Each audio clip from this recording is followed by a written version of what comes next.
황선홍 임시감독이 지휘하는 대한민국 축구대표팀은 21일 오후 8시 서울 월드컵 경기장에서 태국과 북중미 월드컵 아시아 2차 예선 3차전 경기를 펼쳤습니다. 한국은 이번에 처음으로 국가대표에 소집된 주민규 선수를 깜짝 선발로 내세우며 캡틴 손흥민과 이재성 정우영을 공격 2선에 세우고 황인범 백승호로 중원을 꾸렸습니다. 수비진과 골키퍼는 김진수, 김영권, 김민재, 설영우와 함께 조현우가 나섰습니다. 클린스만이 경질된 상태에서 황선홍 감독을 포함하여 급조된 팀이라는 평가를 받은 한국팀은 전반부터 태국의 압박에 고전을 면치 못하는 모습을 보이며 불안하게 출발하였습니다. 오히려 태국에게 위험한 장면을 연출하는 모습도 보여주었죠. 이후 한국은 볼점 유율을 늘려 전방 전진을 시도하였으나 빌드업 작업이 원활하지 않아 무의미한 볼점 유율과 지루한 백패스가 이어졌습니다. 다행히 전반 42분에 신입생 주민규의 지속적인 전방 움직임을 통해 확보한 공간을 이재성과 손흥민의 컵백 합작으로 선제골을 만들었습니다. 그러나 후반 17분에 오래지 않아 교체 투입된 수파나 무의 안타가 단 한 번의 역습으로 동점골을 만들어 승부는 다시 원점으로 돌아갔는데요. 대한민국은 이강인과 조규성 등 공격 자원을 총동원하여 골을 노렸지만 결정적인 상황을 놓치는 등 영양가 없는 공격을 보여주며 결국 1대1로 경기를 마무리 지었습니다. 이날 무승부로 한국은 최근 4경기 연속 정규 시간 90분 이내에 승리를 챙기는데 실패한 불명예를 기록했습니다. 황금세대라고 불리우던 대한민국 대표팀에게 오히려 암흑기가 찾아온 게 아닌가 우려가 되는데요. 월드컵 진출을 위해선 다음 태국 원정 경기에서 반드시 승리가 필요한 상황입니다. 한편 이날 한국과 태국의 경기를 누구보다 유심히 지켜본 나라가 있는데요.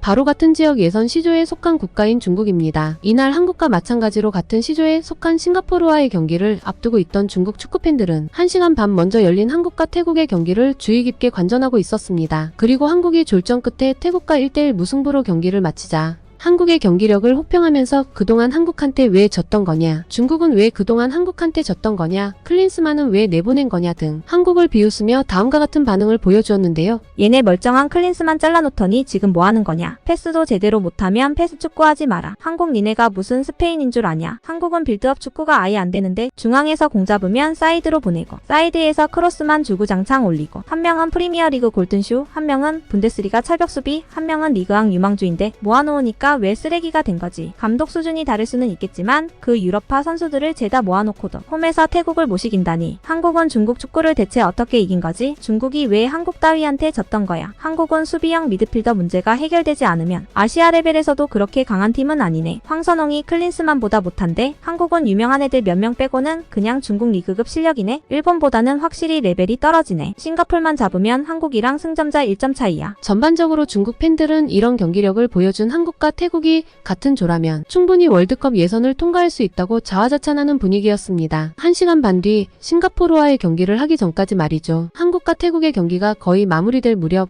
중국 역시 싱가포르 칼랑에 위치한 싱가포르 국립경기장에서 싱가포르와 월드컵 아시아 지역 2차 예선 3차전 경기를 치렀는데요. 중국이 자랑하는 중국의 에이스인 우레이가 전반 10분 페널티 박스 바로 앞에서 왕상위안이 올린 크로스를 헤딩으로 연결하여 첫 골을 만들어 순조롭게 출발한 중국은 비록 이후 전반 30분 우레이답게 PK를 실축하는 모습을 보여주었지만 이후 전반 추가 시간에 한 골을 더 넣어 멀티골을 기록하였고 중국은 2대0의 스코어로 전반을 마치는 등 매우 순조로운 모습을 보여주었습니다. 중국 축구팬들은 월드컵 예선을 쉽게 통과할 수 있다는 장밋빛 미래를 꿈꾸게 되었죠. 그러나 후반 시작과 더불어 중국의 희망은 그야말로 산산조각이 나버렸는데요. 후반 시작 후 8분 만에 싱가포르의 파리스 람리가 박스 밖에서 날린 오른발 중거리 슈팅이 골대를 맞고 그대로 골대 안으로 들어가 스코어를 2대1로 만들었고 이어서 후반 36분에 싱가포르의 야코브 말러가 골키퍼 머리 위를 노리는 강력한 슈팅으로 중국 골망을 가르며 기어코 2대2 동점을 만들었습니다. 결국 양팀은 모두 추가 득점을 터뜨리지 못하고 경기는 2대2로 무승부가 되었고 말 그대로 남의 집이 무너졌다고 구경 갔다가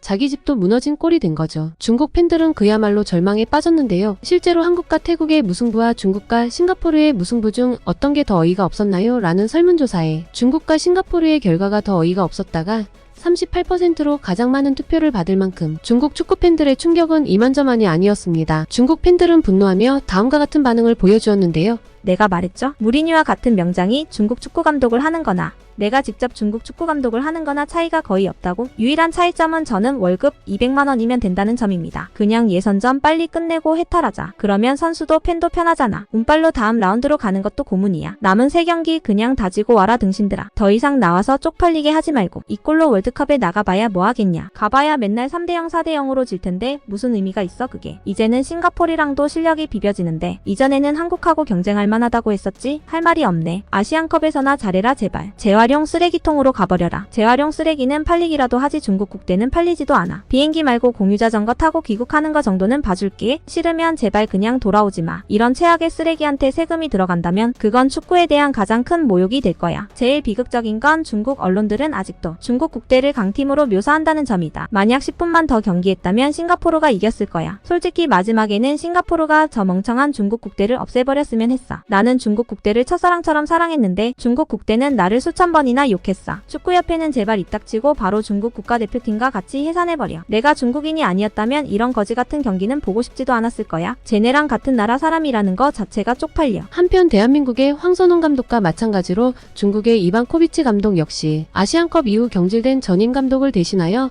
중국 국가대표팀을 맡은 후 첫 경기였는데요. 중국 축구 팬들 투표 결과 감독 부임 후 첫 경기의 평가에 대해 10점 만점 중 무려 40%의 이상의 팬이 평점 빵점을 부여하여 이반코비치 감독의 험난한 미래를 예견했습니다. 또한 한국과 태국 그리고 중국과 싱가포르의 경기 결과가 모두 0대0으로 끝나면서 시조 순위는 변동 없이 승점 7점인 한국이 시조 1위에 자리하고 이어서 태국과 중국이 승점 4점으로 갔지만 골득실로 인해 태국이 2위, 중국이 3위를 차지했습니다. 싱가포르는 여전히 시조 최하위를 기록했지만 중국과 비기며 예선 첫 승점 획득에 성공했습니다. 월드컵 지역 예선 4차전은 다음 주 화요일 26일에 경기를 가지게 되는데요. 한국과 태국은 한국 시간 저녁 9시 30분에 태국 홈에서 개최되고 중국과 싱가포르의 경기는 역시 저녁 9시에 중국 홈에서 열리게 됩니다. 과연 시조에서 최종 월드컵 예선으로 진출하게 되는 두 팀은 어떤 팀이 될까요? 그중 하나는 반드시 한국이 되기를 희망합니다. 오늘의 찰진TV는 여기까지입니다. 재밌게 보셨다면 구독과 좋아요 꼭 부탁드리겠습니다. 끝까지 봐주셔서 항상 너무나도 감사드립니다.